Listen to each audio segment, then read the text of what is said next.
안녕하세요.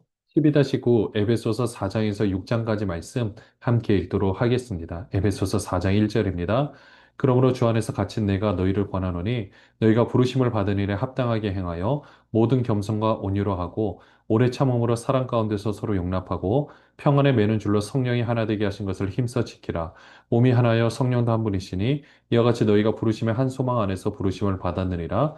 주도 한 분이시요 믿음도 하나요 세례도 하나요 하나님도 한 분이시니 곧 만유의 아버지시라. 만유 위에 계시고 만유를 통일하시고 만유 가운데 계시도다. 우리 각 사람에게 그리스도의 선물의 분량대로 은혜를 주셨나니 그러므로 이르기를 그가 위로 올라가실 때에 사로잡혔던 자들을 사로잡으시고 사람들에게 선물을 주셨다 하였도다. 올라가셨다 하였은즉 땅 아래 낮은 곳으로 내리셨던 것이 아니면 무엇이냐.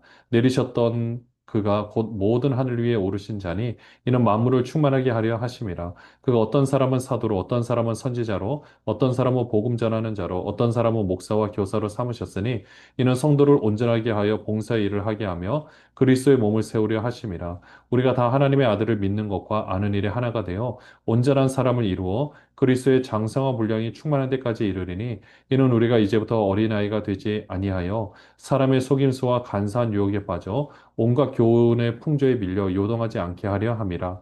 오직 사랑 안에서 참된 것을 하여 범사에 그에게까지 자랄지라. 그는 머리니 곧 그리스도라. 그에게서 온몸이 각 마디를 통하여 도움을 받음으로 연결되고 결합되어 각 지체의 분량대로 역사하여 그 몸을 자라게 하며 사랑 안에서 스스로 세우느니라. 사도 바울은 감옥에 있지만 그 에베소 교회 성도들에게 부탁을 하고 있습니다.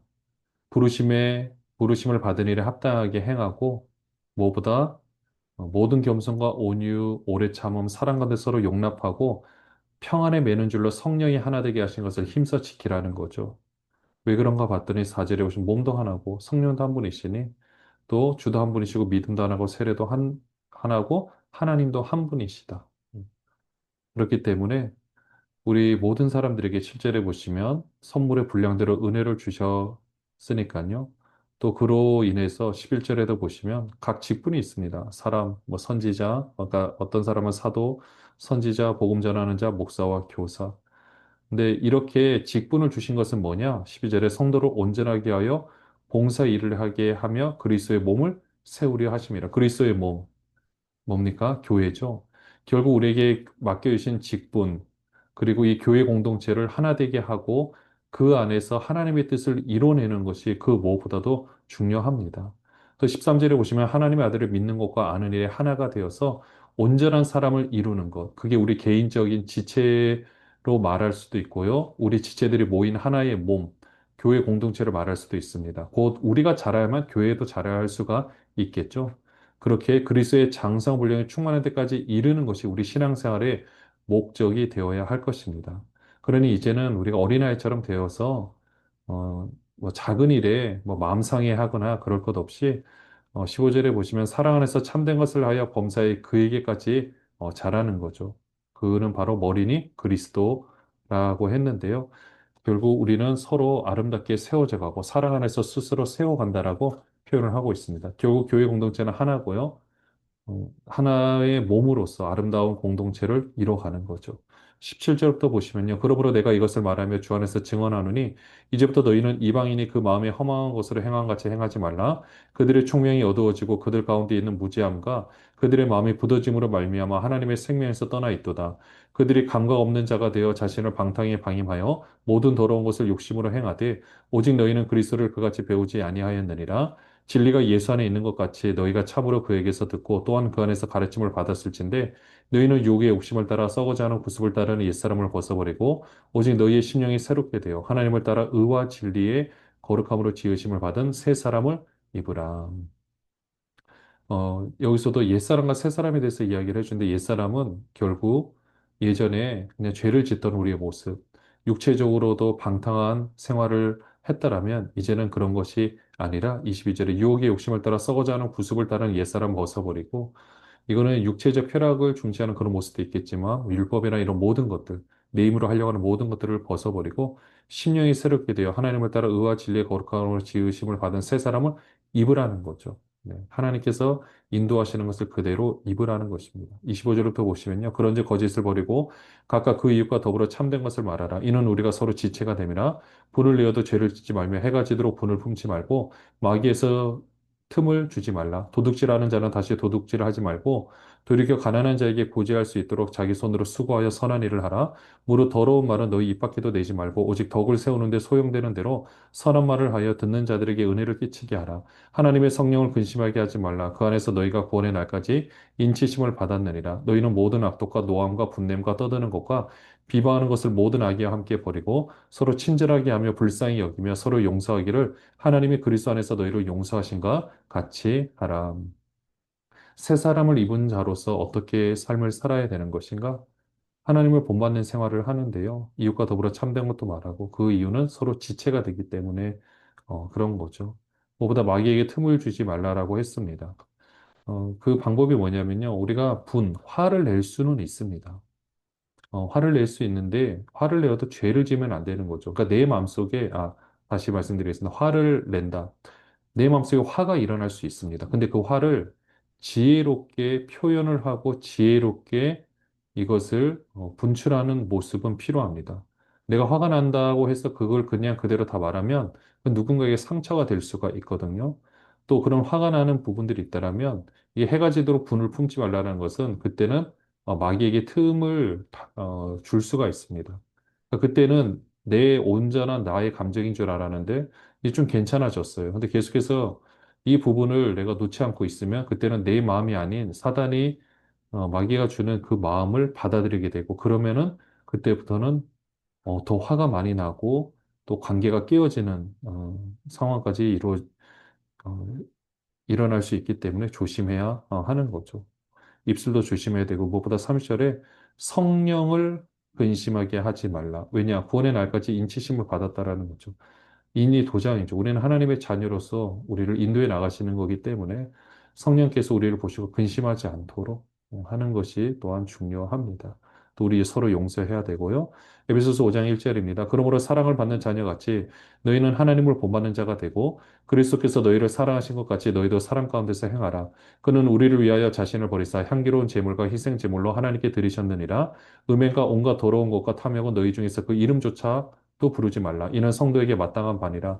누추함과 어리석은 말이나 희롱의 말이 마땅치 아니하니 오히려 감사하는 말을 하라. 너희도 정녕 이것을 알거니와 음행하는 자나 더러운 자나 탐하는 자, 곧 우상 숭배자는 다 그리스도와 하나님의 나라에서 기업을 얻지 못하리니 누구든지 헛된 말로 너희를 속이지 못하게 하라. 이로 말미암아 하나님의 진노가 불순종의 아들들에게 임하나니 그러므로 그들과 함께 하는 자가 되지 말라. 너희가 전에는 어둠이더니 이제는 주 안에서 빛이라. 빛의 자녀들처럼 행하라. 빛의 열매는 모든 착함과 의로움과 진실함에 있느니라. 주를 기쁘시게 할 것이 무엇인가 시험하여 보라. 너희는 열매 없는 어둠의 일에 참여하지 말고 도리어 책망하라. 그들이 은밀히 행하는 것들은 말하기도 부끄러운 것들이라. 그러나 책망을 받는 모든 것은 빛으로 말미암아 드러나나니 드러나는 것마다 빛이니라. 그러므로 이르시기를 잠자는 자여 깨어서 죽은 자들 가운데서 일어나라. 그리스도께서 너에게 비추시리이다 하셨느니라. 우리는 하나님을 본받는 자가 되어야 되고요. 또한 하나님께서 우리를 위해서 자신을 버리사 향기로운 제물과 희생제물을 하나님께 드리신 것처럼 우리는 음행과 특별히 온갖 더러운 것과 탐욕 이 모든 이름조차 부르지 말고 왜냐 이것은 성도에게 마땅한 바이기 때문에 그렇습니다. 무엇보다 5절에 보시면 음행 그리고 더러운 자나 탐하는 자, 그 우상 숭배하는 자는 다 그리스도 하나님의 나라에서 기업을 얻지 못한다라고 했어요. 속이지도 말고요. 우리는 빛의 자녀이기 때문에 빛 가운데서 행하라고 말씀해 주고 있습니다. 15절부터 보시면요. 그런즉 너희가 어떻게 행할지를 자세히 주의하여 지혜 없는 자 같이 하지 말고 오직 지혜 있는 자 같이 하여 세월을 아끼라. 때가 악하니라. 그러므로 어리석은 자가 되지 말고 오직 주의 뜻이 무엇인가 이해하라. 술 취하지 말라. 이는 방탕한 것이니 오직 성령으로 충만함을 받으라. 시와 찬송과 신령한 노래들로 서로 화답하며 너희의 마음으로 주께 노래하며 찬송하며 범사의 우리 주 예수 그리스도의 이름으로 항상 아버지 하나님께 감사하며 그리스도를 경외함으로 피차 복종하라. 세월을 아끼라고 했고요. 주의 뜻이 무엇인지 어리석은 자가 되지 말고 이해해야 되고요. 술 취하지 말라. 이는 방탕한 것이니 오히려 성령으로 충만함을 받으라라고 했습니다. 네, 어떤 분은 이 구절을 가지고 술을 먹어도 취하지 않으면 된다 이렇게 말씀하는 분도 있는데 여러분들, 이 수레라는 것 자체에 의미를 둘 것이 아니라 그로 인해서 나타나는 행동, 그리고 문화적인 이 모든 부분들을 우리가 보면 됩니다. 어, 초창기 복음이 전해지는 시절에 우리나라의 술 문화는 말 그대로 참 깨끗하고 할 수는 없잖아요. 술을 먹고 나서 하는 행동들을 보면은 가정에서 이제 폭력을 행한다든지, 뭐 자녀들한테 폭력을 행한다든지, 또 도박이나 이런 쪽에 빠진다든지, 물론 다 그런 경우는 아니겠지만 이런 케이스들이 참 많았던 것을 봅니다. 그러니까 이런 부분에 대해서 내가 이렇게 한다, 안 한다, 이런 개념이 아니라 그로 인해서 나타나는 모든 피해와 결국 그 모든 것들을 감내해야 되는 이 약자의 입장에서 본다라면 이것은 참 쉬운 문제가 아니죠. 또 우리나라는 그 외국 우리가 보면은 뭐 독일 같은 경우에 봐도요. 술을 마신다 할지라도 이렇게 막 길에 누워 있고 막 이렇게 되는 경우는 거의 찾아볼 수 없다라고 합니다. 근데 우리나라는 뭐 지금은 좀 다를 수도 있겠지만은 그런 것을 보면은 그 생각하는 부분들이 분명히 다른 게 있어요. 그렇기 때문에 우리가 뭐 정지하거나 이런 것은 아니지만 이런 것을 좀 조심해야 될 필요가 있다라는 것을 말씀드립니다. 21절부터 보시면은요. 아내들이여 자기 남편에게 복종하기를 주께 하듯 하라. 이는 남편의 아내의 머리됨이 그리스도께서 교회의 머리됨과 같음이니 그가 바로 몸의 구주시니라. 그러므로 교회가 그리스도에게 하듯 아내들도 범사에 자기 남편에게 복종할지니라. 남편들은 아내 사랑하기를 그리스도께서 교회를 사랑하시고 그 교회를 위하여 자신을 주신같이 하라. 이는 곧 물로 씻어 말씀으로 깨끗하게 하사 거룩하게 하시고 자기 앞에 영광스러운 교회를 세우사 티나 주름 잡힌 것이나 이런 것들이 없이 거룩하고 흠이 없게 하려 하심이라. 이와 같이 남편들도 자기 아내 사랑하기를 자기 자신과 같이 할지니 자기 아내를 사랑하는 자는 자기를 사랑하는 것이라. 누구든지 언제나 자기 육체를 미워하지 말고 오직 양육하여 보호하기를 그리스도께서 교회에게 함과 같이 하나니 우리는 그 몸의 지체임이라. 그러므로 사람이 부모를 떠나 그의 아내와 합하여 그 둘이 한 육체가 될지니 이 비밀이 크도다. 나는 그리스도와 교회에 대하여 말하노라. 그러나 너희도 각각 자기 아내 사랑하기를 자신같이 하고 아내도 자기 남편을 존경하라. 네, 남편과 아내의 관계, 아내와 남편과의 관계에서도 아내들한테는 남편에게 복종하기를 죽게 하듯 하라라고 하죠. 그러면 어떻게 하냐면 남편도 아내 사랑하기를 그리스도께서 교회를 사랑하시고 그 교회를 위해 자신을 주신같이 하라. 헌신적인 사랑을 말하고 있습니다. 네, 이렇게 서로 사랑해 주라고 말씀하고 있고요. 무엇보다 이것은 꼭 교회의 관계, 바로 보시면 부부의 관계가 31절에 보시면 사람이 부모를 떠나 그의 아내와 합하여 그 둘이 한 육체가 되는 것처럼 이 비밀이 크더라 그랬죠. 한 몸이 된다라고 했습니다. 그리스도와 교회도 한 몸이라는 거죠. 이런 것처럼 우리는 그리스도의 신부라 할 수도 있고 또 지체라 할 수도 있기 때문에 우리가 같이 서로 부부 안에서 사랑하는 것처럼 서로 사랑하는 것에 대해서 말씀을 해주고 있습니다. 에베소서 6장 1절입니다. 자녀들아 주 안에서 너희 부모에게 순종하라. 이것이 옳으니라. 내 아버지 어머니를 공경하라. 이것은 약속이 있는 첫 계명이니 이로써 내가 잘되고 땅에서 장수하리라. 또 아비들아 너희 자녀를 노엽게 하지 말고 오직 주의 교훈과 훈계로 양육하라. 음. 자녀들에게 부모에게 순종할 때 이것이 내 아버지 어머니를 공경하는 것이 약속이 있는 첫 계명이라고 이거는 뭐 이미 구약에 말씀해 주고 있고요. 그럼 땅에서 더 잘되고 장수한다라고 했습니다. 또한 무엇보다 우리 부모들한테는 자녀들을 노엽게 하지 말고 주의 교훈과 훈계로 양육하라라고 말씀해 주고 있습니다. 5절부터 보시면은요. 종들아 두려워하고 떨며 성실한 마음으로 육체의 상전에게 순종하기를 그리스도께 하듯 하라. 눈가림만 하여 사람을 기쁘게 하는 자처럼 하지 말고 그리스도의 종들처럼 마음으로 하나님의 뜻을 행하고 기쁜 마음으로 섬기기를 주께 하듯 하고 사람들에게 하듯 하지 말라. 이는 각 사람이 무슨 선을 행하든지 종이나 자유인이나 주께로부터 그대로 받을 줄을 알미라. 상전들아 너희도 그들에게 이와 같이 하고 위협을 그치라. 이는 그들과 너희의 상전이 하늘에 계시고 그에게는 사람을 외모로 취하는 일이 없는 줄 너희가 알미라. 네. 이것도 종들도요. 육체의 상전들한테 눈만 가리듯이 그냥 하지 말고 그리스도께 하듯 하고 하라고 했고요. 또 뭐 상전들도 마찬가지입니다. 종들을 잘 돌보라고 이야기를 해주고 있습니다. 왜냐 하늘의 상전이 있으니까요. 우리 골로새에서도 한번 말씀을 살펴봤는데요. 10절에 보시면은요. 끝으로 너희가 주 안에서 그 힘의 능력으로 강건하여지고 마귀의 관계를 능히 대적하기 위하여 하나님의 전신갑주를 입으라. 우리의 씨름은 혈과 육을 상대하는 것이 아니요 통치자들과 권세들과 이 어둠의 세상 주관자들과 하늘에 있는 악의 영들을 상대함이라. 그러므로 하나님의 전신갑주를 취하라. 이는 악한 날에 너희가 능히 대적하고 모든 일을 행한 후에 서기 위함이라. 그런즉 서서 진리로 너희 허리띠를 띠고 의의 호신경을 붙이고 평안의 복음에 준비한 것으로 신을 신고 모든 것 위에 믿음의 방패를 가지고 이로써 능히 악한 자의 모든 불화살을 소멸하고 구원의 투구 성령의 곧 하나님의 말씀을 가지라.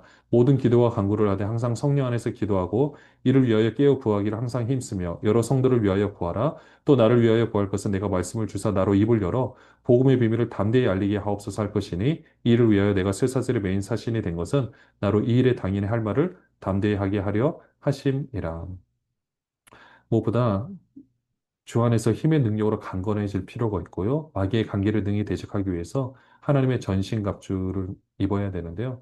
왜냐하면 우리의 씨름, 우리가 싸움하는 것은 혈과 육, 우리가 눈에 보이는 것만을 상대하는 것이 아니라 통치자들과 권세들과 어둠의 세상 주관자들, 하늘에 있는 악의 영들, 어떤 세상의 가치관, 그리고 그들만이 가지고 있었던 어떤 하나의 문화, 이 모든 것들이 다 포함되는 겁니다.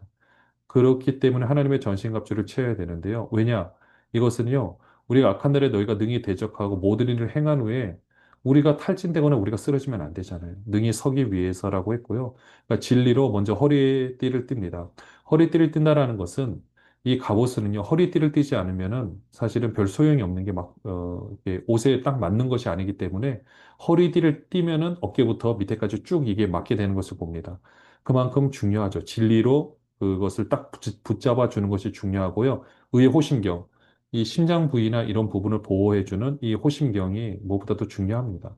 그래서 그것을 막아주는 것이 필요하고 또 평안의 복음이 준비한 것으로 신을 신고 평안의 신발이죠. 그리고 모든 것에 믿음의 방패를 가지고 이로써 능히 악한 자의 모든 불화살을 소멸하는 거죠. 믿음의 방패가 있으면 뭐 악한 공격이 있다 할지라도 믿음으로 우리가 물리칠 수가 있죠. 또 구원의 투구, 머리 잘 보아야 되죠. 성령의 것, 하나님의 말씀을 가지고 무장하는 것이 중요합니다. 무엇보다 우리가 기도하는 모습이 필요한데 또한 바울을 위해서 기도할 것은 하나님 나라의 복음의 비밀을 담대히 알리게 하옵소서 이렇게 기도하는 것이 필요하죠. 또 21절부터 보시면은요. 나의 사정 곧 내가 무엇을 하는지 너희에게도 알리려 하오노니 사랑을 받은 형제여 주 안에서 진실한 일꾼인 두기고가 모든 일을 너희에게 알리리라. 우리 사정을 알리고 또 너희 마음을 위로하기 위하여 내가 특별히 그를 너희에게 보내었노라. 아버지 하나님과 주 예수 그리스도로부터 평안과 믿음을 겸한 사랑이 형제들에게 있을지어다. 우리 주 예수 그리스도를 변함없이 사랑하는 모든 자에게 은혜가 있을지어다. 네, 이렇게 해서 에베소서가 마칩니다. 에베소를 사랑했던 그 사도 바울이 썼던 이 편지, 오늘날에도 이 주님의 몸된 교회와 또 우리 모든 모습들 가운데서 가정에서도 적용할 수 있고 또 우리가 어떤 사역을 감당하고 또 어떤 삶을 살아야 될지 또 어떤 가정생활을 하고 어떤 신앙생활을 해야 될지에 대해서 알려주고 있습니다. 특별히 우리 써저는 우리 예전의 모든 것들은 다 내려놓고 정말 새 사람을 입어서 또 말씀으로 무장해서 어려운 상황 가운데도 승리할 수 있는 모든 분들 되시기를 주님의 이름으로 축원합니다. 기도하겠습니다. 하나님 아버지, 오늘도 우리 삶을 그렇게 아름답게 써 주시옵소서. 말씀으로 무장하고 말씀대로 이루는 삶을 통하여 하나님의 놀라운 역사를 말씀으로 이루게 하여 주시옵소서. 우리를 써 주시옵소서. 예수 그리스도의 이름으로 기도합니다. 아멘. 안녕하세요.